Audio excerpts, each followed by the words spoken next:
Very good, আপনি ভুল করেছেন, ভুল অনুযায়ী যে সাজা সাজা নেবেন। এখানে এত কথা কিছু আপনার হেলমেট ছাড়া কি আপনি আসতে পারেন কিনা এটা বলেন। পারি না দেখি তো সরি বললাম প্রথমে। সরি বলেছেন, আমরাও সরি যে আপনার এটা আপনার মকুব করতে পারছি না। আমার নিজে 40টা গাড়ি, আমি একজন সরকার, আমি তিতাসের ভেন্ডর সহ তিতাসহ আমার 40টা গাড়ি চলে, আমি সব নিয়ম কারণ জানি। তা আমার বাসা যদি 2 মিনিটে বৃষ্টির মধ্যে যদি আমি হেলমেট আমি সরি বললাম, তারপরে যদি আপনি বলেন যে এটা আমার অপরাধ, তাহলে কি করবো বলেন? স্যাক্রিফাইস করছি আমি, যেটা বড় জরিমানা সেটা তো দিই নাই, সেটা ছোটো কেটে দেওয়া হয়েছে। ধরেন ফিরতটা ধরেন, পেপার নিয়ে আসলে আপনি গাড়িটা পাবেন। পেপার দিয়ে গাড়ি নিব, কোনো সমস্যা না। এটাই বলছি আমি, আপনার সুবিধার জন্য বলছি যে পেপার দিয়ে যান। আপনাদের মামলা, এখানে মামলার তো কিছুই হয় না। হেলমেট আমি বললাম যে স্যার আমার বাসা এখানে, আমার বিকাশ টাকা আছে, হ্যাঁ বিকাশ 700 টাকা আছে, বিকাশ 700 টাকা নাই, নগদ ক্যাশ দিতে আছে।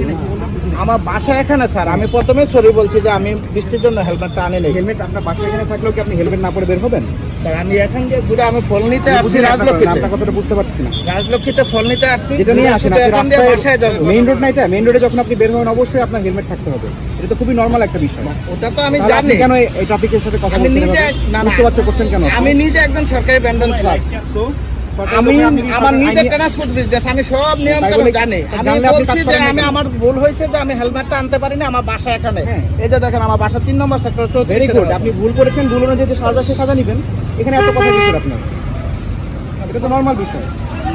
ঠিক আছে স্যার, কোনো সমস্যা নেই। এই যে সমস্যা না থাকলে আপনি এই ধরনের উচ্চবাচ্য করতে পারেন না রাস্তার মধ্যে। একটা পোশাক পরে গেল পুলিশের সাথে যদি আপনি মনে করেন যে আপনি আমার আমি একটা অন্যায় করে ভুল স্বীকার করলাম, তাই বললাম সাজা পাবো না? স্যার এটা তো সবাই